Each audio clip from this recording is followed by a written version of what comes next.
Hi friends, welcome back to our channel. நீங்கள் morning routine vlog பார்த்துடலாமா? காலையில் எழுந்திரிச்சு என்னடா இன்றைக்கி லஞ்சு கொடுத்துடலான்னு யோசிக்கும் போது தான் பார்த்தீங்கன்னா நம்ம வீட்டுக்கு வெளியில் அந்த கல்லுக்குள்ளே பார்த்தீங்கன்னா அழகாக காளான் வந்து பூத்திருந்தது.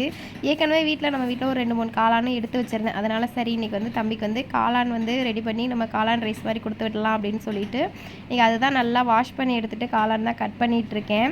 இது வந்து சிம்பிள் தாங்க. நான் வந்து பிரியாணி மாதிரி பண்ணலை. சும்மா வந்து தக்காளி வெங்காயம் போட்டு நல்லா தாளித்து அதுக்கப்புறம் காளான் சேர்த்து மிளகாய்த்தூள் எல்லாமே சேர்த்து சும்மா கிரேவி மாதிரி ரெடி பண்ணிடலாம். ரெடி பண்ணிவிட்டு நம்ம அதில் வந்து ரைஸை போட்டு கிண்டி கொடுத்துட்டோம் அப்படின்னா அது தம்பி கொஞ்சம் நல்லா சாப்பிட்டு வருவான்னு சொல்லிட்டு அதே இதில் தான் கிண்டி கொடுத்து விட்டுருந்தேன். சைடிஷ் பார்த்திங்கன்னா எக் வந்து ஃபாயில் பண்ணி கொடுத்துடலான்னு சொல்லிட்டு பார்த்திங்கன்னா நம்ம வீட்டில் நாட்டுக்கோழி முட்டை இருந்தது. சரி, அதனால் அதை வந்து நான் பாயில் பண்ணி கொடுத்துட்டேன் அப்படின்னா தம்பி வந்து முட்டை நல்லா சாப்பிடுவான்.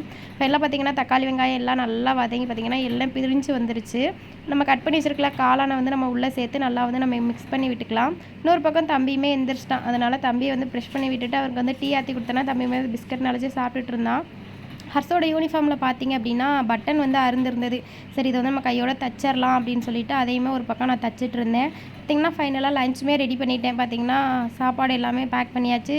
ஸ்நாக்ஸ் வந்து ரெடி பண்ணிட்டேன். இன்றைக்கி வந்து ஃப்ரூட்ஸ் இல்லை, அதனால் இருந்ததை வந்து அட்ஜஸ்ட் பண்ணி கொடுத்து விட்டுட்டேன். ஹர்ஸு பார்த்திங்கன்னா கிளம்பி டிவி பார்த்துட்டு இருந்தார். காலை பார்த்திங்கன்னா ஒரு பக்கம் ஃபுட்டு கொடுத்துட்டு இருந்தேன். ஃபைனலாக பார்த்திங்கன்னா ஹர்ஸுமே ஸ்கூலுக்கு போயிட்டார். ஸ்கூல் வேன் வந்தோடனே பார்த்திங்கன்னா ஹர்ஸ் வந்து ஒரே அழுக போல். நான் ஸ்கூல் போக மாட்டேன் அப்படின்னு சொல்லிவிட்டு அவங்க அப்பா கழுத்தை பிடிச்சிட்டு கத்திருப்பான் போல்.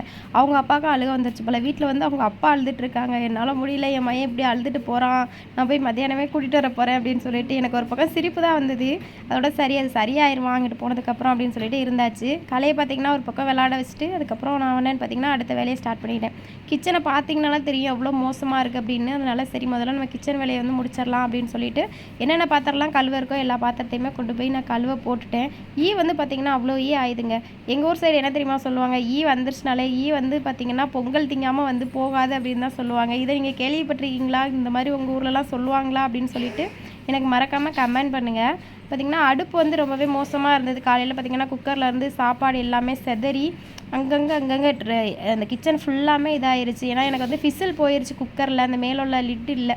அதனால் பார்த்திங்கன்னா அந்த ஓட்டை வழியாக எல்லா சாப்பாடுமே இது பண்ணிடுச்சு. சரின்னு சொல்லிவிட்டு நம்ம அடுப்புக்கு கீழே எல்லாத்தையுமே நல்லா க்ளீன் பண்ணி விட்டுட்டு லிக்விட் வந்து நான் அந்த இதில் ஸ்ப்ரே பண்ணி விட்டுருந்தேன். அது பக்கம் ஒரு பக்கம் ஊறட்டும் அப்படின்னு சொல்லிட்டு நான் கவுண்டர் டாப் எல்லாமே நான் க்ளீன் பண்ணி விட்டுட்டு அந்த செவத்தில் ஸ்டிக்கர் ஒட்டியிருந்தேன் பார்த்திங்களா, அது ஃபுல்லாமே பார்த்திங்கன்னா அந்த சாப்பாடு எல்லாமே ஒட்டி இருந்துச்சு. அது எல்லாத்தையுமே ஃபைனலாக தொடச்சி முடிச்சுட்டு அடிப்பையுமே க்ளீன் பண்ணிட்டேன். ஓகே ஃப்ரெண்ட்ஸ், தேங்க்ஸ் ஃபார் வாட்சிங்.